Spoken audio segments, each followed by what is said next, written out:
Hello student, video में सभी का स्वागत है। प्रीवियस वीडियो में हमने यह सबसे कठिन समय नहीं इस कविता का हमने वाचन किया था। आज के वीडियो में देखेंगे हम इस कविता में जो कवित्री है जया जादवानी, इन्होंने क्या बताया है। टाइटल देखकर हमें ये पता चलता है कि यह सबसे कठिन समय नहीं है। इसका मतलब क्या होता है कि जो हमारे जीवन में मुसीबतें आती है, जो कठिन परेशानी आती है, कठिन समय आता है, तो हमें हमेशा यह सोचकर चलना चाहिए कि यह समय या यह परिस्थिति हमारे जीवन में सबसे कठिन नहीं है। आपने वो कविता सुनी होगी कि लहरों से डरकर नैया पार नहीं होती, कोशिश करने वालों की कभी हार नहीं होती। तो इस कविता की पंक्तियों से हमें क्या सीख मिलती है? हमें यही सीख मिलती है कि अगर हमारे जीवन में परेशानियां आए तो हमें उन परेशानियों से डरना नहीं चाहिए। सबके जीवन में मुसीबतें आती है, कोई हार जाता है तो कोई उन मुसीबतों से निकलकर आगे बढ़ चला जाता है। कुछ इस तरह का उदाहरण हमने हमारे क्या निराश हुआ जाए इस पाठ में भी देखे हैं।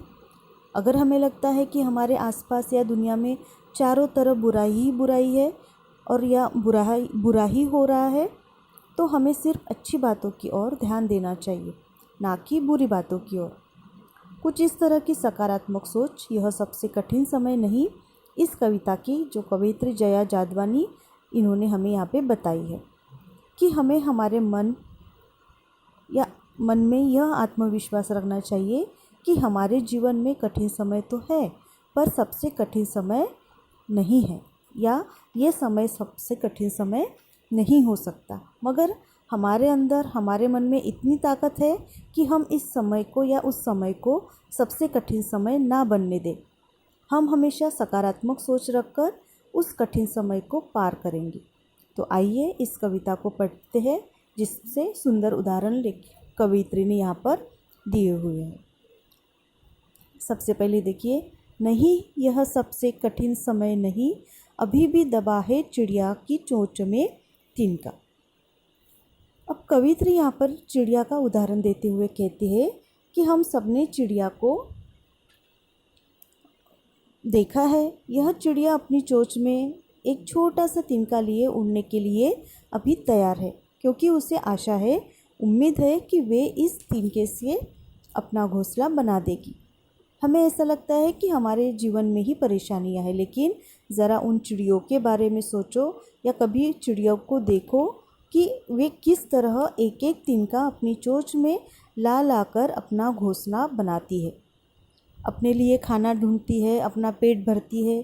क्योंकि हम मनुष्य को तो ठीक है कि हमें कुछ चाहिए तो हम शॉप में जाकर वो ख़रीद कर ला सकते हैं, कुछ खाना हो तो हम होटल, हमारे पास ऑप्शन रहते हैं, लेकिन इन चिड़ियों के लिए तो कुछ ऐसी सुविधा नहीं बनाई है, ना कोई दुकान है, ना कोई होटल है।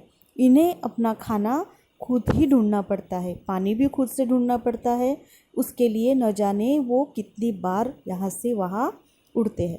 तो यह सब देखकर हमें यही सोचना चाहिए कि जिस तरह ये चिड़िया एक तिनका छोटा सा तिनका इकट्ठा कर अपना घोंसला बनाती है, उसी तरह हमें भी आशा रखनी चाहिए कि हमारे भी जीवन में जो परेशानियां आती है या हमें कठिन परिस्थितियां आती है, उन कठिन परिस्थितियों को हमें कभी भी डरना नहीं चाहिए, या हमें ये नहीं सोचना चाहिए कि हमारे जीवन में ये सबसे कठिन समय है।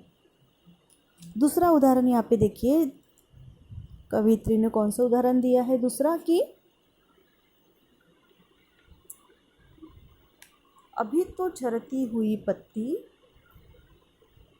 थामने को बैठा है एक हाथ एक। इसका मतलब देखिए, यहाँ पे कवित्री ने उदाहरण दिया है कि झरते हुए पत्तों का उदाहरण दिया है। जो पत्ते पेड़ से झरते हैं, उन्हें थामने के लिए कई हाथ अब भी मौजूद है। यानी हमारे आसपास पत्तों से, लेकिन कवित्री ने किसे कहा है पत्तों से, उनका मतलब ये है कि हमारे जो आसपास असहाय लोग होते हैं, जो बूढ़े लोग होते हैं, जिनकी मदद के लिए कई लोग तैयार होते हैं। जैसे कभी कोई बूढ़े दादाजी को हम कभी रास्ता क्रॉस कर देते हैं, या कभी कुछ फॉर्म भरना हो, या कभी कुछ मुसीबत आती है, तो हम उनके साथ हमेशा रहते हैं। तो यहाँ पे कवित्री ने यही कहा है कि यह सब देखकर हमें यही सोचना चाहिए कि अब ऐसे लोग हमारे समाज में मौजूद है जो दूसरों की मदद करने के लिए हमेशा तैयार रहते हैं। इसलिए यह समय सबसे कठिन समय नहीं है। इसलिए हमें ये कभी नहीं सोचना चाहिए कि हमारी सहायता करने के लिए कोई भी नहीं आएगा। आगे देखते हैं। अभी भी भीड़ है स्टेशन पर, अभी भी एक रेलगाड़ी जाती है गंतव्य तक। इसका मतलब देखिए, यहाँ पे कवित्री का कहना यही है कि रेलगाड़ी जो है कि कैसे रेलगाड़ी सारे यात्रियों को उनके गंतव्य स्थान तक, गंतव्य स्थान जहाँ पे हमें जाना होता है, तो कैसे उनके गंतव्य स्थान तक पहुँचा देती है। कैसे सारे यात्री सफ़र के दौरान साथ मिलकर यात्रा करते हैं। रेलवे स्टेशन पर कितने लोग रहते हैं, सारे हमारी पहचान के तो नहीं होते, मगर फिर भी यात्रा में वे हमारे साथ ही रहते हैं। उस दौरान हमारी पहचान भी हो जाती है। सफ़र तक ही सही, लेकिन एक दूसरे के साथ तो रहते हैं। तो कवित्री यही कहती है कि ऐसे लोगों की वजह से हमें कभी नहीं सोचना चाहिए कि यह सबसे हमारे जीवन में कठिन समय है।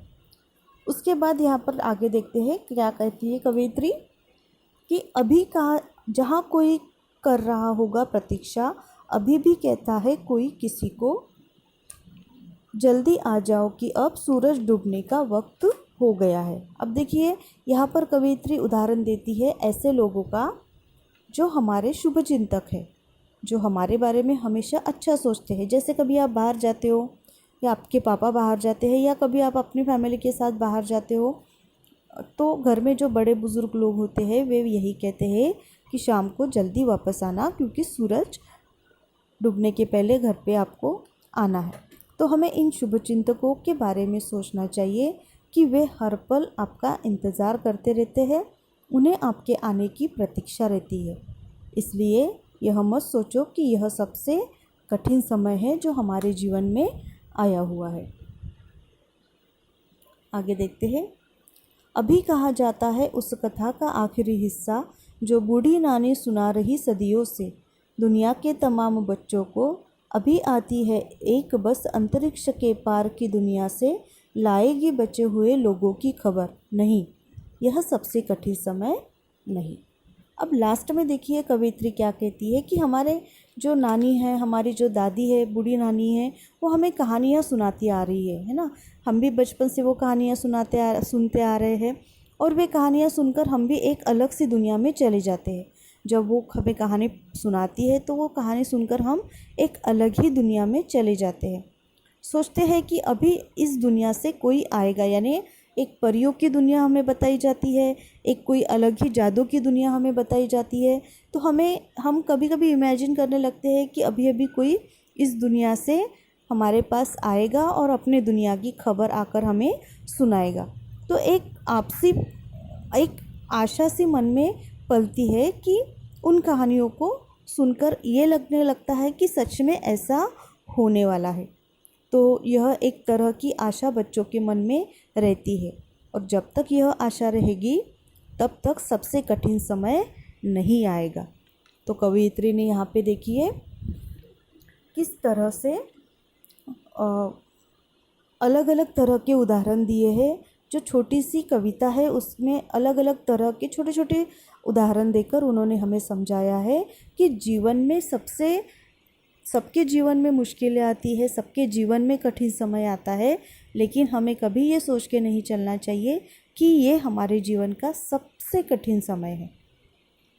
कठिन समय और सबसे कठिन समय, इन दोनों में यहाँ पे फ़र्क बताया गया है कि जैसे चिड़िया तिनका तिनका जोड़कर घोंसला बनाने की आस नहीं छोड़ती, और समाज में झड़ती पत्तियों यानी बेसहारा असहाय लोगों की मदद के लिए ऐसे कितने सारे लोग हैं जो हमेशा तैयार रहते हैं।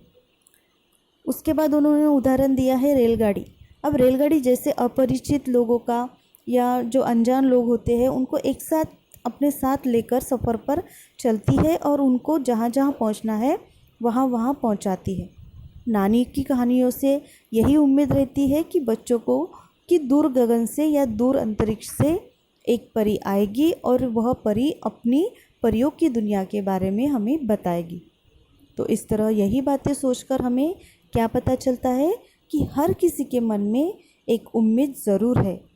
इसी उम्मीद को आत्मविश्वास के साथ भरकर हमें यह कभी सोचना नहीं चाहिए कि यह हमारे जीवन का सबसे कठिन समय है। हमें हमेशा सकारात्मक सोच रखनी चाहिए, हमें हमेशा पॉजिटिव रहना चाहिए, हमें हमारे मन में नेगेटिव थॉट्स या नेगेटिव थिंकिंग कभी नहीं लानी चाहिए। उससे क्या हो जाता है, जो परेशानियां हैं वो परेशानियां और बढ़ जाती है, मुसीबतें और बढ़ जाती है। लेकिन अगर हम हमारे जीवन में उम्मीद की किरण रखते हैं, आशा की किरण रखते हैं, तो वही परेशानियां, वही मुसीबतें हमें आसानी से या आसान लगने लगती है। उन मुसीबतों से निकलने का रास्ता हमें खुद ब खुद मिल जाता है। तो इस तरह यहाँ पे कवयित्री जया जादवानी ने इस कविता द्वारा हमें यह संदेश दिया है कि यह सबसे कठिन समय नहीं है। इसका जो प्रश्न अभ्यास है हम नेक्स्ट वीडियो में देखेंगे। Thank you.